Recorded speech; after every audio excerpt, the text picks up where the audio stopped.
현재 제가 보고 있는 나스닥 미 증시 상황입니다. 자, 미국 증시는 3대 지수가 있죠. S&P 500 지수, 다우 지수, 나스닥 지수 이렇게 3대 지수로 나눠지는데 이 3대 지수는 커플링으로 움직여요. 커플링으로 움직이고 현재 나스닥이 상당히 많이 상승을 했고 제가 보는 관점으로는 현재 뭐 AI 버블건에 진입해 있다고 판단이 돼요. AI 버블건에 진입해 있다고 판단이 되고 이 진입해 있는 가장 확실한 이유는 과거 2007년도 미국발 금융위기 이 서브프라임 모기지 사태 당시로 돌아가는데 이 서브프라임 모기지 사태 당시에 전 세계 증시가 폭락을 했죠. 미국 3대 지수, S&P, 다우, 나스닥 지수가 단기간에 폭락을 했어요. 단기간에 폭락을 했고 이때 이 미국 3대 지수가 어느 정도까지 폭락을 했는지 보시게 되면 S&P 500 지수 같은 경우는 고점 15,500 대비 679원까지 대략적으로 마이너스 57% 정도가 폭락을 했고 다우지수 같은 경우는 고점 14,000 대비 6,509원까지 대략적으로 마이너스 54% 정도가 폭락을 했죠. 나스닥 지수 또한 고점 2,200 대비 1,009원까지 마이너스 55% 폭락. 이처럼 미국 대표 3대 지수는 글로벌 금융위기 쇼크를 받고 단기간에 50% 이상이 커플링 쇼크를 맞았었는데 그리고 나서 당시 저점 대비 서브프라임 모기 사태 당시 쇼크 저점 대비겠죠. 이 저점 대비 현재 상승폭을 계산해 보게 되면 S&P 지수 500 같은 경우는 670 저점 대비 현재가가 5,579원이거든요. 대략적으로 저점 대비 7.3배죠. 730% 정도가 상승을 했고 다우지수 같은 경우는 6,500 저점 대비 현재가가 47,009원 대략적으로 한 550% 상승률이 있죠. 그리고 중요한 게 나스닥 지수는 저점 1000 대비 현재가가 19,500이에요. 19,500이면 이 저점 대비 대략적으로 현재 1750% 정도 상승률이 있다는 거죠.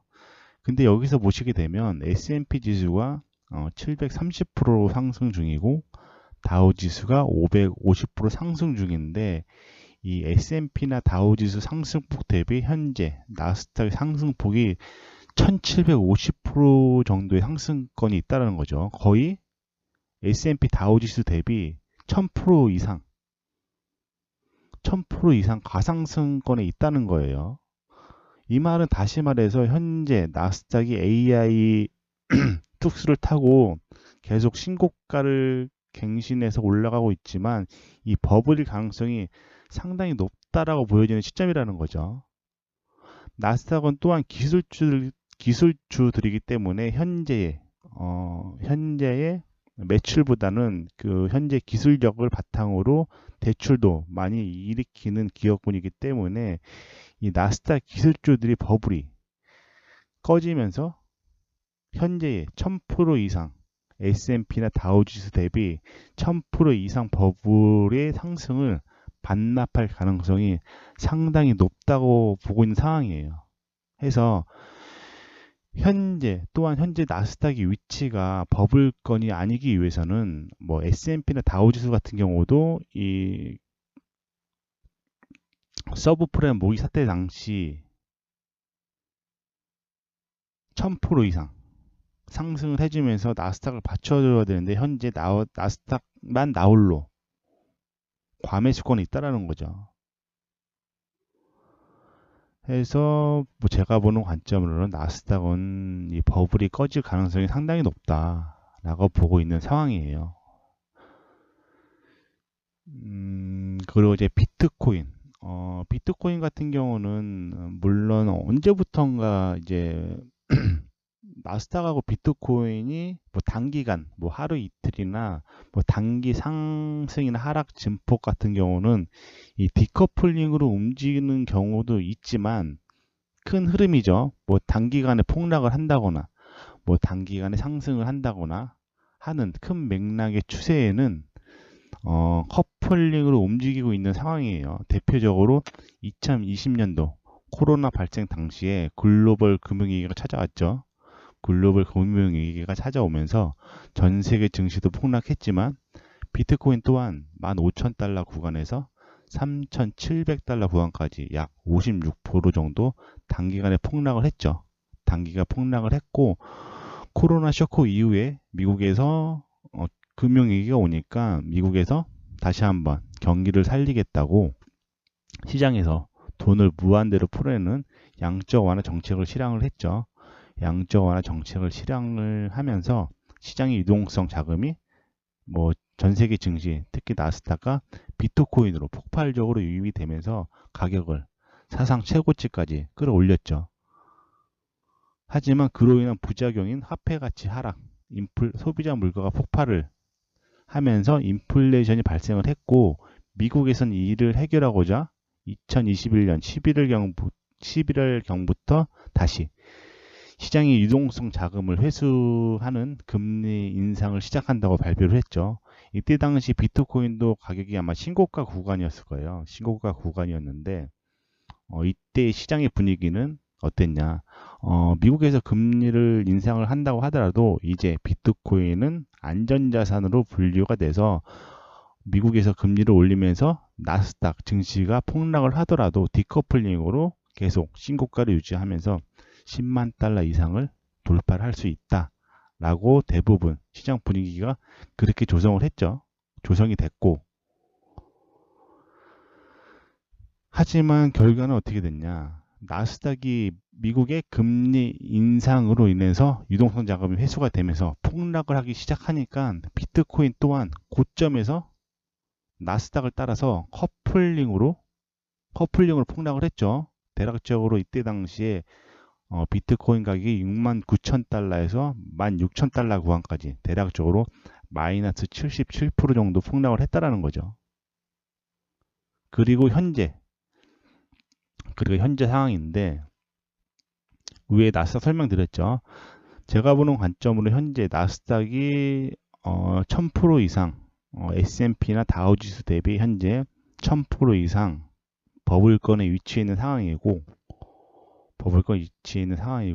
이 나스닥의 버블이 꺼지면서 미증시가 폭락을 하게 되면 이번에 비트코인이 버틸 수 있느냐라는 거죠.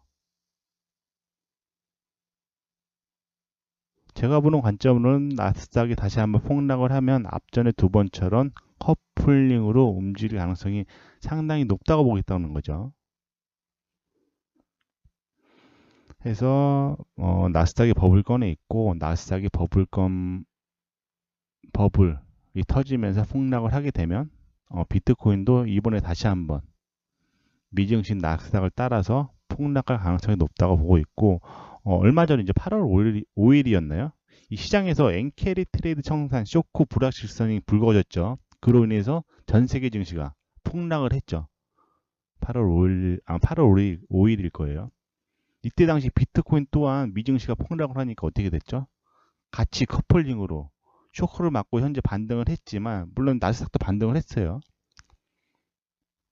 전 세계 증시도 반등을 했지만 8월 5일만 보더라도 빠른 속도로 미 증시가 빠른 속도로 움직이면은 비트코인 또한 커플링으로 움직인다 라고 보고 있는 상황이죠. 해서 나스닥 버블이 꺼지면서 폭락을 하게 되면 비트코인 또한 앞전에 두 번처럼 따라서 하락할 가능성이 상당히 높다라고 보고 있는 상황이고 현재 저 같은 경우는 농산물 해외 선물 쪽에 농산물도 매수 포진을 보유 중에 있고 주식도 일부 농산물 관련주를 보여주고 있는데 다들 아시겠지만 지구 온난화가 갈수록 심해지고 있는 상황이죠. 그로 인해서 기후 변화도 진행되는 상황이고 지구 온난화로 인해서 기후 변화는 농산물 작황에 직접적으로 영향을 주죠.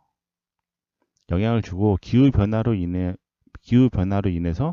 이 작황 농산물 작황이 감소가 되면 철저히 수요 공급의 원칙에 의해서 움직이는 농산물 가격이 폭발적으로 상승할 가능성이 상당히 높다고 보고 있어요, 현재.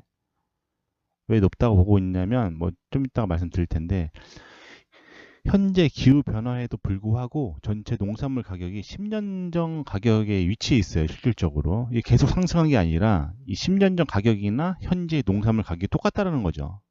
이 말은 다시 말해서 물가 상승률을 감안하더라도 현재 가격 위치가 맞나?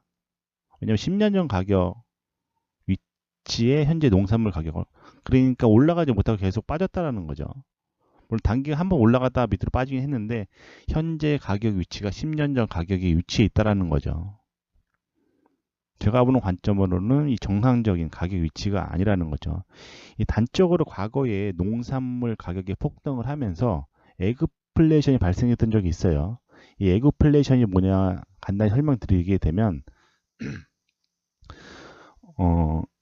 곡물 가격이 상승한 영향으로 일반 물가도 덩달아 오르는 현상을 가리키는 신조어죠.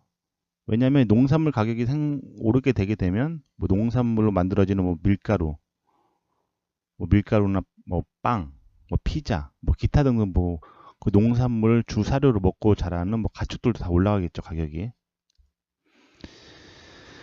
영국의 경제 주간지 이코노미스트에서 처음 사용한 것으로 알려져 있는데 이 잡지는 1845년 이후 식품값의 추이를 조사했는데 그 결과 세계 곡물 가격이 오랜 기간 낮은 수준을 지속했다고 하죠. 이 말 다시 말해서 현재 가격이 위치해 있었다라는 거죠. 그리고 나서 2006년도 하반기에 급등을 했고 2007년도에는 세계 식품 가격 지수가 역대 최고치를 기록하였다고 분석을 했죠. 이 곡물 가격이 상승한 요인으로는 지구 온난화, 10년 전에 지구 온난화보다 지금이 더 안 좋은 상황이죠. 지구 온난화 등 기상 이변으로 인한 공급 감소, 육류 소비 증가에 따른 사료용 곡물. 이 농산물은 뭐 사람이 주식이기도 하지만 이 가축의 주식이기도 하니까요. 뭐 경작지 감소, 유가 급등 등으로 인한 생산 및 유통 비용 증가, 곡물을 이용한 대체 연료 활성화, 뭐 식량의 자원화, 뭐 투기 자본 등이 꼽을 수 있다고 하는데 이 곡물 가격 상승은 사회 전반의 물가 상승으로 확산되며 경제 위기를 초래할 가능성이 상당히 높다고 보고 있죠. 해서 뭐 저 같은 경우는 현재 위와 같은 상황이 다시 발생할 가능성이 높다고 보고 있는 상황이죠. 농산물 가격이 상승하게 되면 농산물 관련, 뭐 에그플레이션 관련 주식 또한 테마주로 묶여서 상승할 가능성이 상당히 높다고 보고 있는 상황이고 농산물 가격 상승, 에그플레이션 테마주는 뭐 개인적으로도 한번 찾아보시기 바라고 뭐 저 같은 경우는 현재 뭐 소폭 약간 진입해 있긴 하지만 일단은 농산물 가격이 중장기적으로 상승을 하면서 이 에그플레이션 농산물 관련 주들이 테마를 이루면서 상승을 할 가능성이 높다고 보고 있는 상황이에요. 그리고 이제 마지막으로 현재 이제 미국은 이제 금리를 내리겠다는 정책을 유지 중에 있죠. 금리를 내리겠다는 정책을 유지 중에 있는데 일본 같은 경우는 이 금리 뭐 개인 플레이죠. 금리 정책 개인 플레이요. 일본 같은 경우는 뭐 금리를 올리지 않아 그 전에 과거에도 계속 미국이 금리를 올리고 있는 상황에도 뭐 제로 금리, 마이너스 금리를 유지를 했고 그로 인해서 엔화가 초약세로 떨어졌죠. 초약세로 떨어진 상황에서 현재 일본 쪽에서도 이제 금리를 올리겠다는 정책인 상황인데 어떻게 보면 이제 일본하고 미국 강대국들이 현재 금리 정책이 이 반대 정책이에요. 디커플링 정책이죠. 미국은 금리를 내린다. 일본은 금리를 올린다. 근데 이 상황이 왜 글로벌 금융위기로 올 수 있냐면 8월 5일날로 다들 보셨을 거예요. 이 엔케리 트레이드 청산 쇼크죠. 이 저금리로 투입됐던 일본의 저금리로 투입됐던 전 세계 각국 증시에 투입이 되어 있겠죠.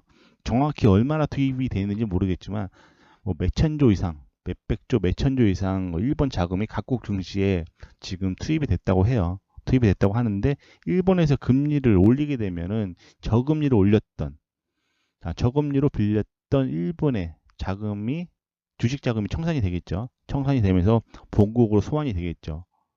그렇게 되게 되면 이제 엔캐리 트레이드 청산 쇼크라고 시장에서는 엔캐리 트레이드 청산 쇼크라고 말을 하는데,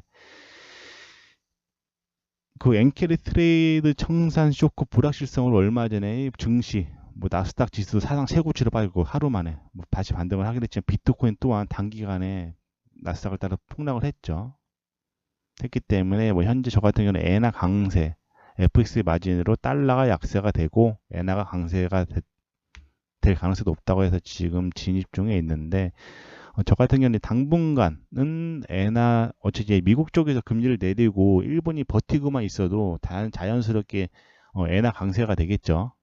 그래서 현재 저 같은 경우는 당분간 엔화가 강세에 될 가능성이 높다. 그래서 달러가 약세, 엔화가 강세, 일단 포지션을 잡고 있는데, 일단 당분간은 뭐 그렇게 되면 일단은 증시 쪽이 압박이 될 가능성이 높아요.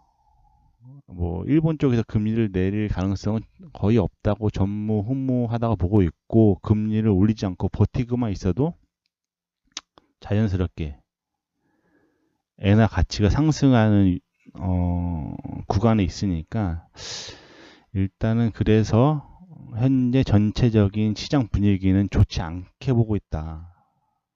좋지 않게 보고 있고, 미 증시가 폭락을 하게 되면 비트코인 또한 다시 한번 커플링으로 쇼크를 받고 폭락을 하고, 현재 지구 온난화, 그로 인한 기후변화, 작황 감소를 인해서 농산물 가격이 상승할 가능성이 높다. 왜? 현재 농산물 가격 위치가 10년 전 가격 위치랑 똑같다는 거죠. 올라가지 못했다는 거죠. 지구온난화 기후변화에도 불구하고 10년 전 가격 위치에 있다는 건 이 정상적인 가격 위치가 아니다 라고 보고 있는 시점이고, 엔화 같은 경우는 지금 뭐 미국에서 이 엔캐리 트레이드 청산 쇼크를 일본 쪽에 압박을 했다고 하지만, 이게 다시 한번 불거질 가능성이 높다고 보고 있는 상황이고, 뭐 엔캐리 트레이드 청산 쇼크가 불거지게 되면 당연히 엔화가 강세이겠죠. 엔화가 강세이기 때문에 청산 쇼크가 일어날 거라고 보고 있고 해서, 뭐 당분간 엔화 강세가 될 가능성이 상당히 높다고 보고 있고, 뭐 여기까지는 어디까지나 뭐 제가 보는 관점이에요. 뭐 맞는 것도 있고 안 맞는 것도 있으니까, 일단은 뭐 참고해서 들으실 거면 참고해서 들으시면 될 것 같고, 일단은 뭐 전체적인 제가 시장을 바라보는 뷰이니까 참고하실 내용만 뭐 참고하셔서 들으셨으면 좋겠습니다.